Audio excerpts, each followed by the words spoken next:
Hello students, I hope you all are fine. आप सभी अच्छे ही होंगे। स्टूडेंट्स, जैसा कि मैं बोला था कि क्लास 12th का जो मोस्ट इम्पॉर्टेंट एमसीक्यू क्वेश्चंस है, चाहे वो पोइट्री से हो या आपका स्टोरी से हो, वो सारे का मैं एक एक चैप्टर्स का वीडियो बना दूंगा सो दैट आप लोग परीक्षा में आने वाले सारे एमसीक्यू क्वेश्चंस को बेहतर से कवर कर सकें। और उसी दृष्टिकोण से मैं पहला पोइट्री जो आप लोग के साथ लेकर आया हूँ उसका नाम है माई मदर एट 66।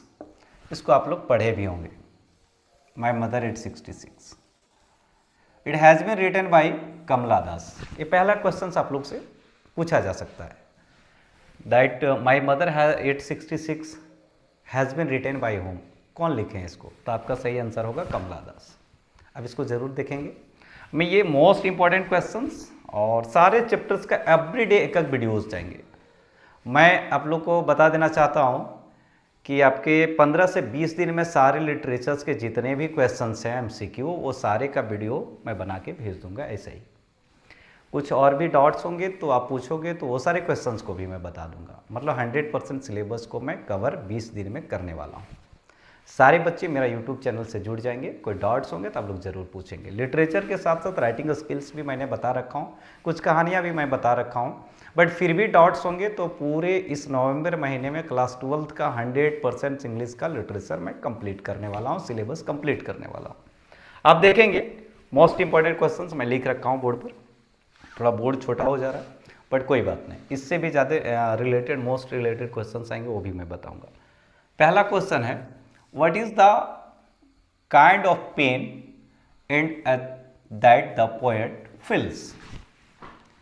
आपने देखा होगा माई मदर एट 66 में कि पोएट जो है जब कोचिंग जा रही होती है तो उसके साथ उसकी माँ कार में होती है, तो बहुत काफ़ी अपने आप को पेन फील करती है, बहुत काफ़ी दर्द महसूस होता है कि माँ को छोड़ के उसको जाना पड़ता है।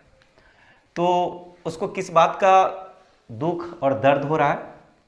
तो ये आंसर मैंने लिखा हूँ, लूजिंग ऑफ हर मदर। माँ को छोड़ने का दुख उसको हो रहा है, दर्द हो रहा है। इसको आप लोग जरूर कंप्लीट कर लेंगे। हमें लगता है कि आप लोग याद कर लेंगे, नोटबुक में जरूर मेंशन करेंगे। और स्कूल्स के बच्चे आप लोग जरूर याद रखेंगे कि सारे नोटबुक में मेंशन होना चाहिए। मैं पूछूंगा क्वेश्चन, सारे चैप्टर्स का एक एक वीडियो आप लोग को मिल जाएगा। नेक्स्ट है, in which language has Kamala written stories and novels? Kamala Das जो हैं, जो इस पोइट्री का पोइटेज हैं, उन्होंने जो इस पोइट्री को लिखी है, विशेषकर नोवेल को भी बहुत सारे लिखी, वो किस भाषा में लिखी है? In which languages? तो इंग्लिश और Malayalam. Must remember this one. English के साथ साथ मलयालम में भी वो लिखने का काम किया। नेक्स्ट है, whose house was the poet living? Poet किसका घर छोड़ करके जा रही थी? तो पोएट पेरेंट्स का हाउस छोड़ के जा रहे थे। मैं इसका आंसर यहाँ लिखा हूँ, थोड़ा स्पेस कम होने के कारण आप लोग देख लेंगे। अपने पेरेंट्स का हाउस को छोड़ करके जा रहे थे, जिसका दुखी थी वो। नेक्स्ट है, what was the poet's face parting from her mother? निश्चित तौर पे पेरेंट्स से सबका लगाव होता है, माँ पिता से सबका लगाव होता है। जो वो अपनी माँ को छोड़ करके कोचिंग जा रही होती है तो उसका जो एक्सप्रेशन था फेस का, वो कैसा था? खुश तो नहीं होगी नेचुरली, तो सैड था। जस्ट देख लेंगे आप लोग, आंसर मैंने लिखा हूँ sad. Must remember. What is the main idea of the poem? इस पोयम का जो मेन आइडिया है वो क्या हो सकते हैं? तो पेनफुल ओल्ड एज। निश्चित तौर पे जो एक बुढ़ापा होता है ना, वो बड़ा दर्दनाक होता है, सभी के लिए होता है, इस एज से सबको गुजरना होता है। तो ये मेन आइडिया है इस पोयम का, इस कविता का। नेक्स्ट है, व्हाट इज द फैमिलियर हर? देखेंगे कि भाई इस कहानी में जो हम लोग देख पा रहे होंगे कि एक लग रहा है कि अभी जो बुढ़ापे में और कुछ बड़ी जब हो गई है कमला दास, तो इसका जो दर्द है ना, वो कुछ मिलता जुलता दर्द लग रहा है। लगता है इस दर्द से वो पहले भी गुजरी हुई है। तो किससे मिलता जुलता है? तो her childhood fear of losing her mother. जब वो बचपन में हुआ करती थी तब उसको जिस प्रकार से डर होता था अपनी माँ को छोड़ के जाने से या माँ से बिछुड़ने का, वो दर्द फिर से इस एज में भी देखने को मिल रहा है, फील हो रहा है।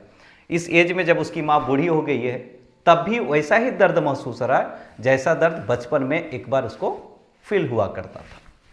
नेक्स्ट है, what does the poet notice outside the car.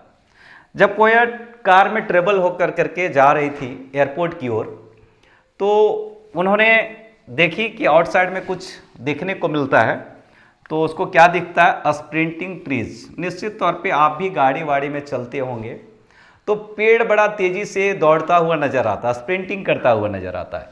And running children, बच्चे भी दौड़ते हुए नजर आ रहे थे। ये कार के बाहर नज़ारा देख पा रहे थे, पेड़ रनिंग स्प्रिंटिंग हो रहे थे और बहुत सारे बच्चे जो चल रहे थे इधर उधर, वो दौड़ते हुए खेल रहे थे या आगे बढ़ रहे थे।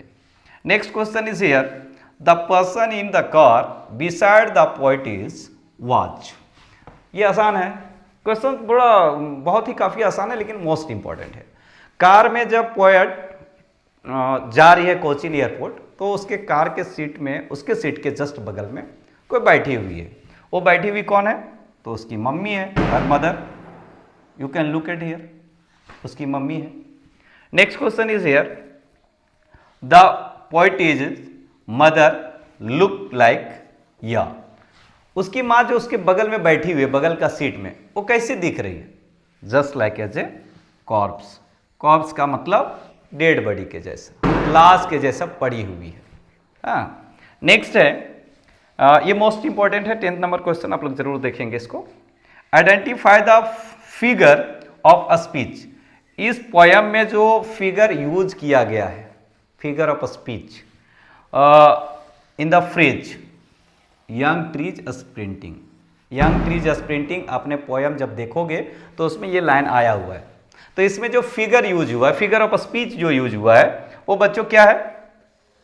ये देख लेंगे आप लोग, personification. Personification. These are the most important questions. आप लोग इसको नोट डाउन कर लेंगे, लिख लेंगे, सो दैट आप लोग को परीक्षा में इस तरह का मोस्ट इंपॉर्टेंट क्वेश्चंस छूटे नहीं। मैं सारे चैप्टर्स का कोशिश करूंगा 20-20 क्वेश्चन आप लोग को करवा दें। इसमें अभी हम 10 करवाए हैं, हो सकता है इसका पार्ट 2 भी वीडियो लेकर आवें जिसमें 10 क्वेश्चन और करवा दें। मतलब पूरे नवंबर में पूरे लिटरेचर से जितने स्टोरीज हैं वो सारा मैं कंप्लीट कर दूंगा। और साथ ही साथ आपका राइटिंग स्किल्स भी लगभग कवर अप होंगे। जैसे कि आप लेटर राइटिंग हो गया, नोटिस हो गया, एडवर्टीजमेंट हो गया, आर्टिकल्स आप लोग को पढ़ना है, रिपोर्ट पढ़ना है, तो ओवरऑल ये सारे भी मैं रिवीजन करवा दूंगा। 100% आप कवर कर सकते हैं। आप लोग इसको नोट डाउन कर लेंगे, हो सकता है तो स्क्रीनशॉट कर लेंगे और कॉपी में सभी लोग जरूर मेंशन कर लेंगे, जरूर नोट डाउन कर लेंगे, सो दैट आप जब भी ज़रूरत पड़े तो इसको निकाल के पढ़ सकते हैं। Thank you very much. आप लोग का रात शुभ हो। Good night everyone.